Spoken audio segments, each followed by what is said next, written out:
बरसात में, लिया पर्वत उठा हाथ में। मूसलाधार बरसात में, लिया पर्वत उठा हाथ में। ओ मूसलाधार बरसात में, मूसलाधार बरसात में, लिया पर्वत उठा हाथ में। लिया पर्वत उठा हाथ में। आए ब्रजवासियों के कान, आए ब्रजवासियों के कान। सारी दुनिया जपे तेरा नाम, सारी दुनिया जपे तेरा नाम। सारी दुनिया जपे तेरा नाम। ओ कैसा मेला लगाया, कैसा मेला लगाया, कैसा मेला लगाया, कैसा मेला लगाया, कैसा मेला लगाया, कैसा मेला लगाया, कैसा मेला लगाया, कैसा मेला लगाया, कैसा मेला लगाया तूने शाह, कैसा मेला लगाया तूने शाह। सारी दुनिया रखे तेरा नाम। कैसा मेला लगाया तूने शाह, सारी दुनिया जपे तेरा नाम। कैसा मेला लगाया, कैसा मेला लगाया, कैसा मेला लगाया, कैसा मेला लगाया, कैसा मेला लगाया, कैसा मेला लगाया, कैसा मेला लगाया, कैसा मेला लगाया, कैसा मेला लगाया तूने शाह। कैसा मेला लगाया तूने शाह, सारी दुनिया जपे तेरा नाम। कैसा मेला लगाया तूने शाह। सारी दुनिया रखे तेरा नाम।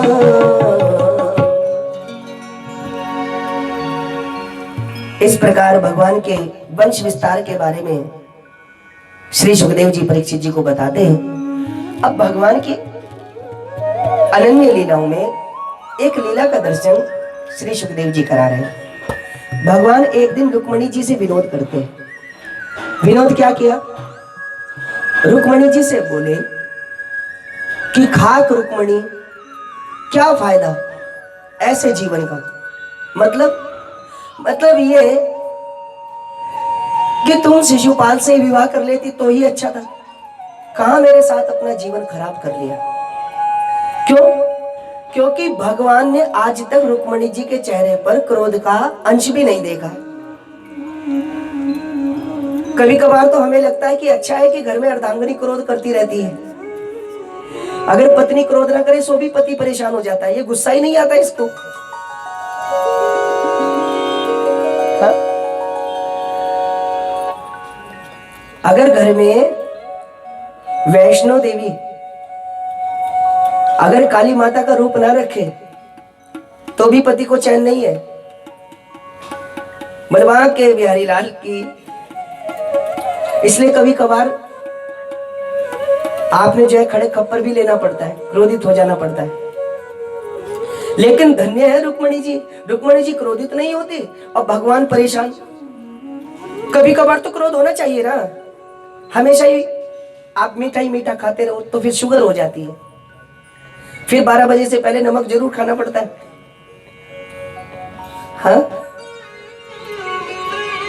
तो भगवान कहने लगे कि भगवान सोचने लगे कि रुक्मणी जी को क्रोध नहीं आता, तो अब मैं एक बार क्रोध दिलाता हूँ। और एक पत्नी के लिए इससे ज्यादा बड़ी क्रोध की बात क्या होगी कि जब उसका पति स्वयं कह रहा हो कि तुम किसी और से विवाह कर लेती तो अच्छा था। अब रुक्मणी जी बैठी हैं और मुस्कुरा रही है। अच्छा प्रभु, आपको ऐसा क्यों लगता है? भगवान बोलने लगे कि मेरे अंदर कोई गुण नहीं है, मैं गुणहीन हूं। क्या देखकर तुमने मुझसे विवाह किया? मुझसे ज्यादा गुणी था शिशुपाल, मेरे अंदर तो कोई गुण ही नहीं। बचपन में गाय चराई, थोड़ा बड़ा हुआ तो माखन चुराया, किसी और के राज्य पर अधिकार कर लिया।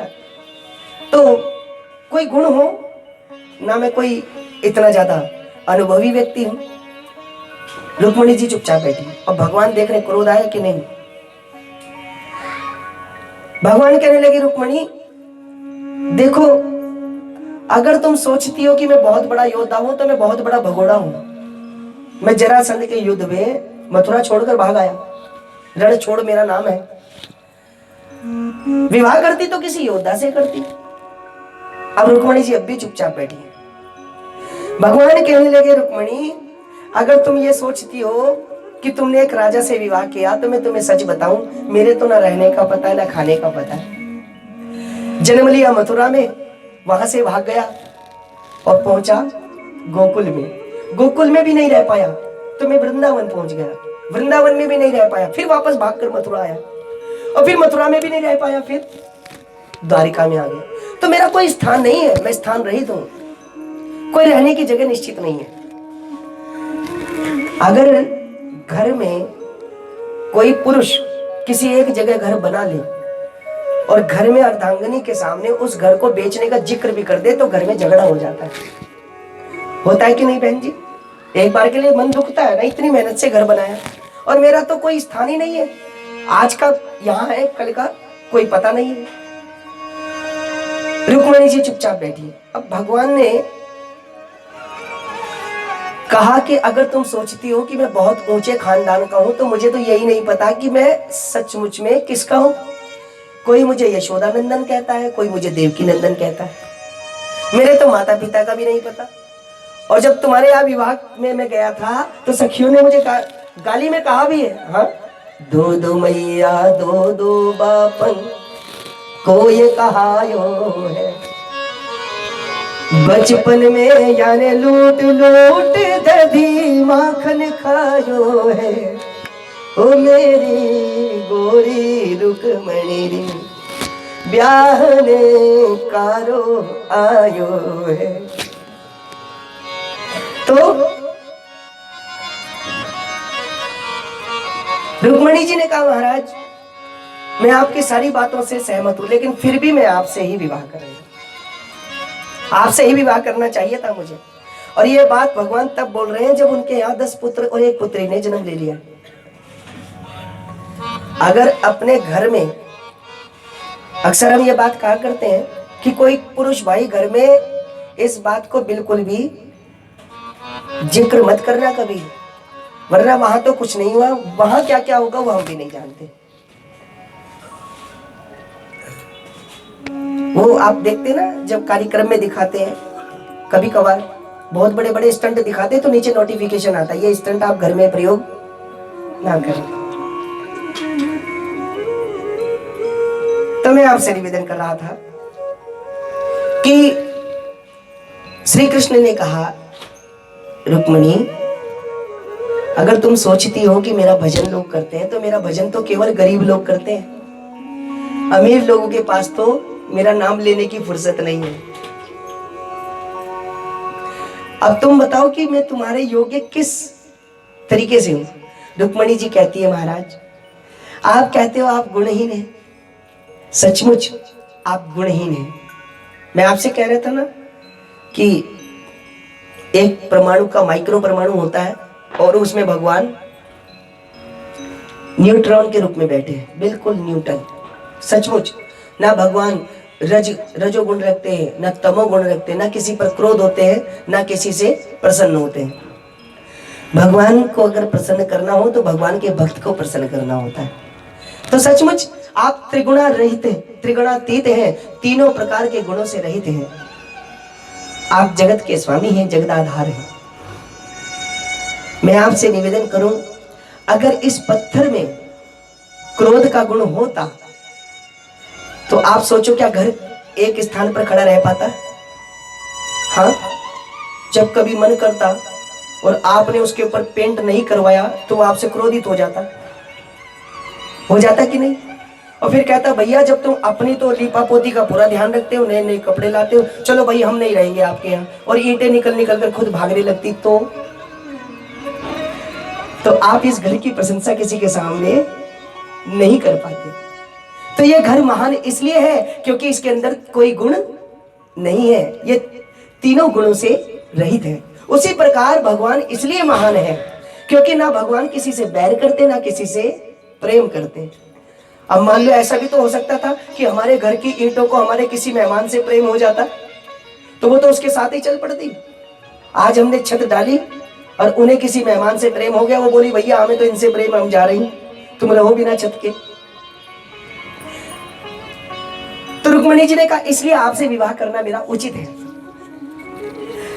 दूसरी बात, आप कहते भगोड़े हैं, सचमुच आप भगोड़े हैं। क्यों? क्योंकि आप अपने भक्तों के काम साधने के लिए इधर से उधर भागते रहते हैं। जब तक आप अपने भक्तों के काम को सिद्ध ना कर दे आपको चैन नहीं पड़ता है।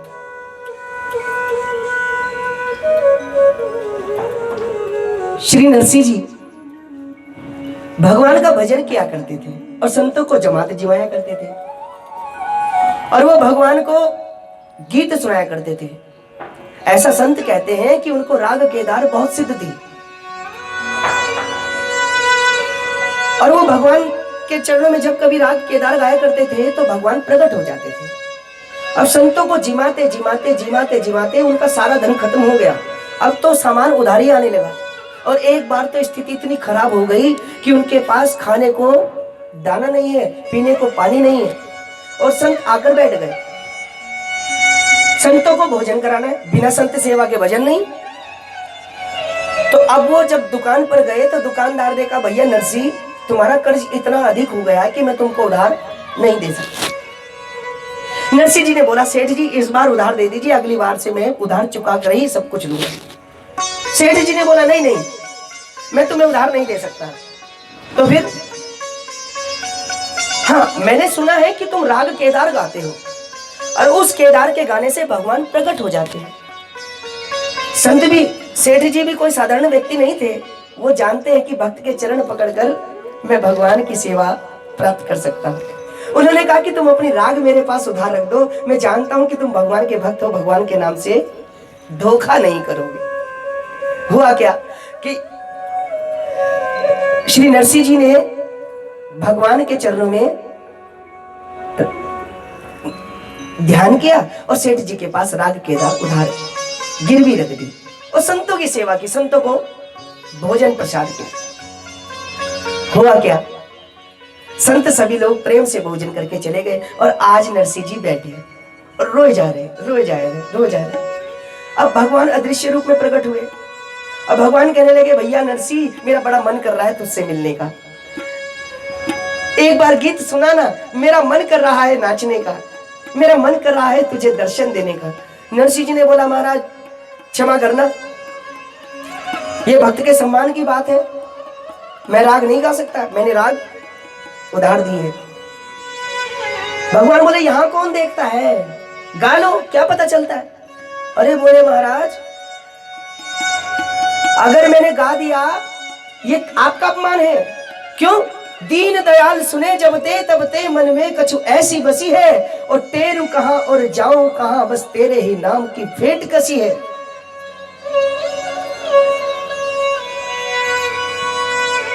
तेरो ही आसरो एक मुलुक दूसरो नहीं कोई और चसी है और ए हो मुरार पुकारी कहो ये मेरी हंसी नहीं तेरी हंसी। भगवान कहने लगे तो क्या करना पड़ेगा? नरसिंह जी ने कहा अगला पिछला सब बराबर करना पड़ेगा। अगर राग सुनने का मन है तो जाओ। और मैं तो कहता हूं पूज्य गुरुदेव श्री राजेश्वरानंद जी कहा करते थे कि प्रभु चाह में चाह मिलाने को भगवान की भक्ति कहते हैं, बस जीते जी मर जाने को भगवान की भक्ति कहते हैं। जीवन की अंधेरी रातों में, दुख दर्द भरे तूफानों में विश्वास का दीप जलाने को भगवान की भक्ति कहते हैं।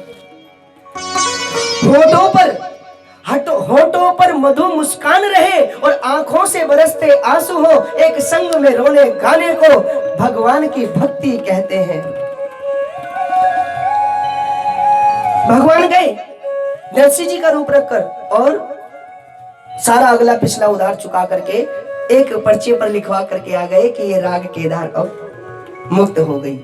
और भगवान ने ये पर्ची नरसिंह जी के पास फेंक दी। नरसिंह जी ने पढ़ा कि अगला पिछला सारा उधार बराबर हो गया और आगे आजीवन नरसिंह जी संतों की जमात मन चाही इच्छा से जिमा सकते हैं। और नरसिंह जी प्रसन्न होकर के आज भगवान को ये पावन गीत सुनाते हैं। मंदिर मंदिर मूरत तेरी, फिर भी न दिखे सूरत तेरी, फिर भी नदी के सूरत तेरी। मंदिर मंदिर मूरत तेरी, मंदिर मंदिर मूरत तेरी, फिर भी न दिखे सूरत तेरी, फिर भी नदी के सूरत तेरी। ओ युग भी तेरा आई मिलन की, युग भी तेरा आई मिलन की, पूर्णमासी रे दर्शन दो श्याम नाथ मोरी अखियाँ प्यासी रे। दर्शन दो घनश्याम नाथ मोरी अखियाँ प्यासी दर्शन दो श्याम नाथ मोरी अखियाँ प्यासी रे। दर्शन दो घनश्याम। भगवान ने नरसिंह जी को दर्शन दिया। तो मैं आपसे निवेदन कर रहा था कि भगवान केवल अपने भक्तों पर कृपा करने के लिए इस धराधाम पर प्रकट होते हैं। रुक्मणी जी कह रही है महाराज, इसलिए आप अपने भक्तों का काम सिद्ध करने के लिए भागते दौड़ते घूमते रहते हैं। मुझे याद आता है मीरा जी राणा के सम्मुख खड़ी है और राणा ने सारे प्रकार के यत्न कर लिए हैं मीरा जी को मारने के, लेकिन मीरा जी का कुछ नहीं बिगड़ा। राणा जी ने कहा, मीरा देख, इस दुनिया में तुम मेरी पहली और आखिरी ऐसी स्त्री हो जिसको मैंने अपने दिल में स्थान दिया है, वो भी पत्नी के रूप में। मैं तुम्हारे बाद किसी और को पत्नी के रूप में वर्ण नहीं करूंगा। मैं तुमसे इतना प्रेम करता हूं, तुम मेरे जीवन में पहली पत्नी हो और आखिरी ही पत्नी हो। मीरा जी ने कहा, क्षमा करना है, आप मुझसे इतना प्रेम करते हैं राणा जी, ये मेरा सौभाग्य है, लेकिन मेरे जीवन में तुम दूसरे पुरुष हो। तुमसे पहले मैं किसी से प्रेम कर चुकी हूं, मैं किसी की हो चुकी हूं। अब इतनी बात सुनी तो राणा ने म्यान से तलवार निकाली, बोले, कुलक्षणी, उस पुरुष के साथ मैं तुम्हें समाधिस्थ कर दूंगा। वो पुरुष है कौन? मीरा जी ने कहा, अगर तुमने देख लिया तो तुम भी उसके हो जाओगे। वो इतना सुंदर है। अच्छा, मीरा जी ने राणा जी को कहा, चलो मेरे साथ, और अपने मंदिर में जाकर के ठाकुर जी के छवि के दर्शन कराए। मीरा जी कहती है, जाके सिर मोर मुकुट मेरो पति सो, मेरे तो गिरधर गोपाल दूसरो न कोई, दूसरो न कोई।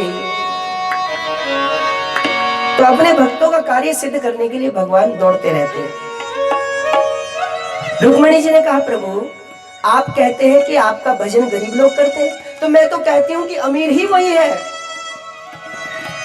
अमीर ही वही है जो आपके नाम का भजन करता है। जो आपके नाम का भजन ना करे वो गरीब है।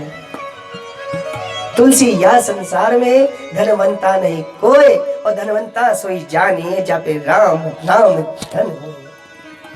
क्यों? ये धन ऐसा है, खर्चे न खर्चे चोर न लूटे हरजे न खोटे चोर न लूटे दिन दिन बढ़त सवाय पायो जी मैंने दिन दिन बढ़त सवालो जी मैंने राम रतन धन पायो पायो जी मैंने राम रतन धन पायो पायो जी मैंने राम रतन धन पायो पायो जी मैंने राम रतन धन पायो पायो जी मैंने राम रतन धन पायो पायो जी मैंने राम रतन धन पायो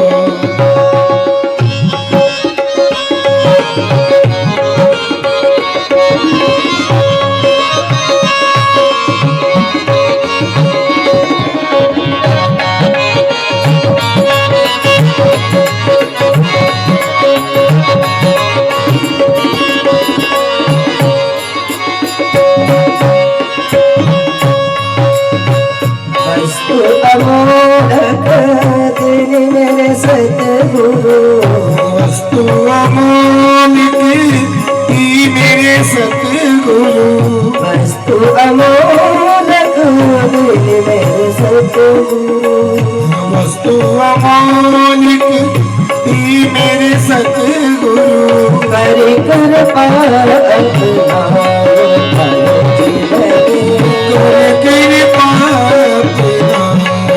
पायो जी मैंने राम रतन धन पायो पायो जी मैंने राम रतन पायो जी मैंने राम रतन पायो जी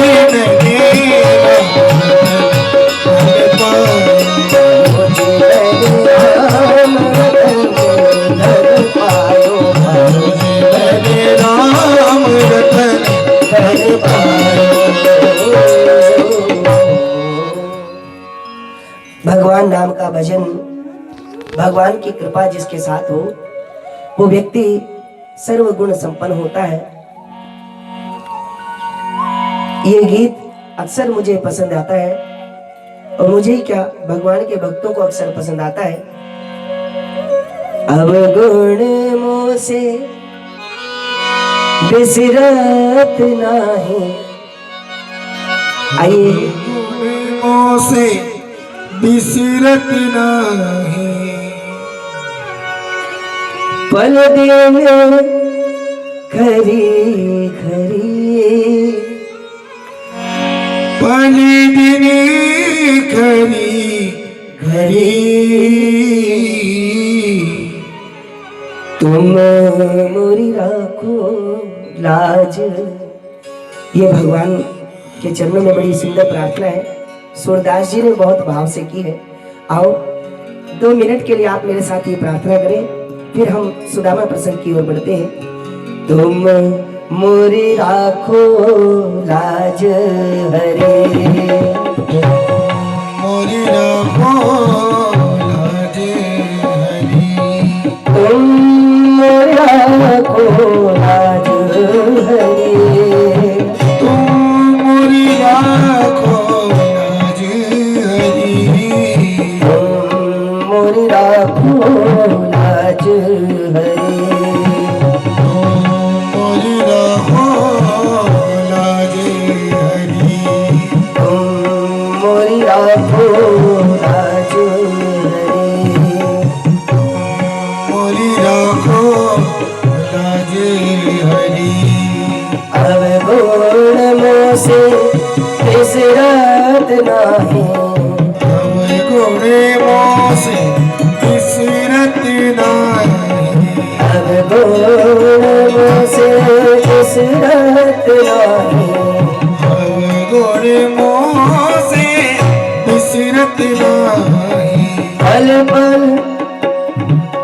पल छिन घरे घरे पल छिन घरी घरी तुम मोरी राखो लाज हरे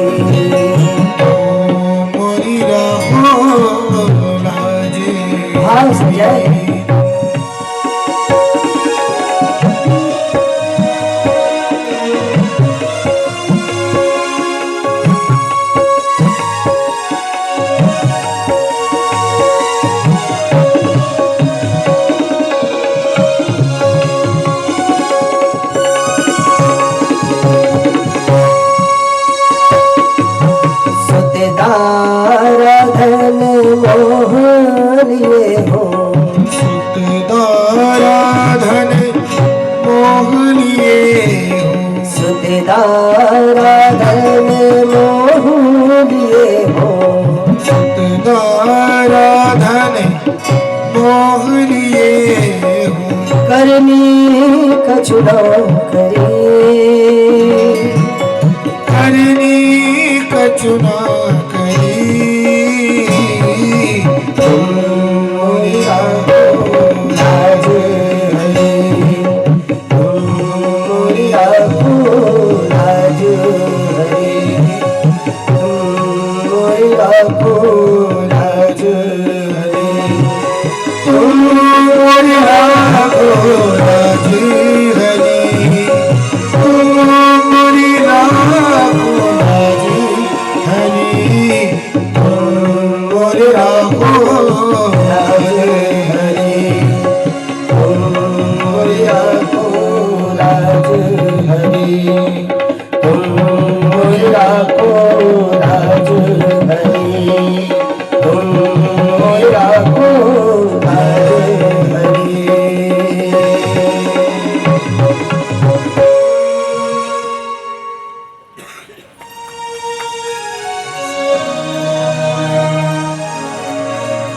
सुखदेव जी भगवान के आगामी जीवन चर्चा का वर्णन करते हैं।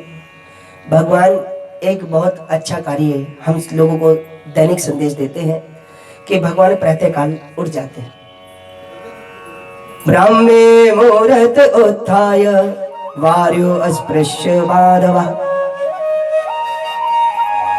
ब्रह्म मुहूर्त में उठते हैं, वायु अस्पृश्य माधव, यानी भगवान पहले प्रातःकाल की वायु का सेवन करते हैं, वायु, फिर अप माने जल होता है, जल से यानी स्नान इत्यादि करते हैं।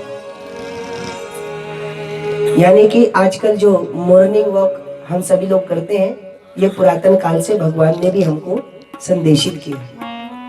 और इसके बाद एक काम और करते हैं, क्या? दद्यो प्रसन्न कर्ण आत्मानं तपसः परम, भगवान अपने अंतःकरण को प्रसन्न करने के लिए योग का सहारा लेते हैं। हाँ, अपने सभी बड़े बुजुर्गों को प्रणाम करते हैं। यद्यपि भगवान भगवान है, पर भगवान कहते हैं कि फिर भी हमें अपने बड़ों को प्रणाम करना चाहिए। देखिए, किसी ने ब्रह्मा जी से कहा कि ब्रह्मा जी, आप भले ही बड़े होंगे, आप भले ही बड़े होंगे, लेकिन भगवान के सामने छोटे हो। क्यों? आप इसलिए छोटे हो क्योंकि भगवान को आपने नहीं बनाया। कृष्ण जैसा तो कोई नहीं है, वृंदावन का कृष्ण कन्हैया, सबकी आंखों का तारा, ये तो अकेला ही है, जैसे तारों में चंदा। और ये हम पक्का जानते हैं कि इस कृष्ण को आपने नहीं बनाया, इसलिए आप बड़े नहीं हैं। ब्रह्मा जी ने कहा, बिल्कुल, मैंने कृष्ण को नहीं बनाया, पूरी दुनिया में कृष्ण एक ही हैं, मैंने इनको नहीं बनाया, लेकिन फिर भी मैं बड़ा हूं। क्यों? आप बड़े क्यों हैं? बोले, भले ही हमने कृष्ण को नहीं बनाया, कृष्ण स्वयं प्रकट हुए हैं, स्वयं निर्मित हो, निज इच्छित निर्मित तनु माया गुण को पार, लेकिन फिर भी हम ही बड़े हैं। क्यों? बोले, कृष्ण को कृष्ण बनाने वाले भगवान के पिता को तो मैंने ही बनाया है, इसलिए अब तो मैं और भी बड़ा हो गया हूं। बोले, वहां के बिहारी लाल की। अब भगवान प्रातःकाल समय में उठते हैं और अपने सब परिवार, माता पिता जनों को सबको प्रणाम करते हैं। प्रातःकाल उठ के रघुराई गुरु पितु मात, प्रातः काल उठ के रघुनाथा गुरु पितुमात नवाई माता। सबको प्रणाम करते हैं, सबका आशीर्वाद लेते हैं। और मैं कहता हूं कि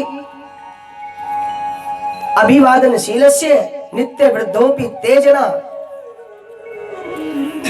महाराज मनु जी कहते हैं कि नित्य अभिवादनशील होकर के अगर हम बड़े बुजुर्गों को प्रणाम करते हैं तो चत्वारि तस्य वर्धन्ते आयु विद्या यशो बलम। 4 चीजों को हमें आवश्यकता ही नहीं पड़ती ढूंढने की।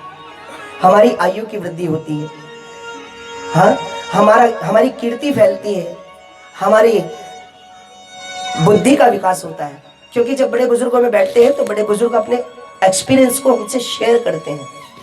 जीवन में जो हमने नहीं देखा है वो बड़े बुजुर्ग बताते हैं, बेटा वहां पर जाने का ये फल होता है, अगर वो काम ऐसे करोगे तो उससे आपको ये नुकसान हो सकता है। होल लाइफ का एक्सपीरियंस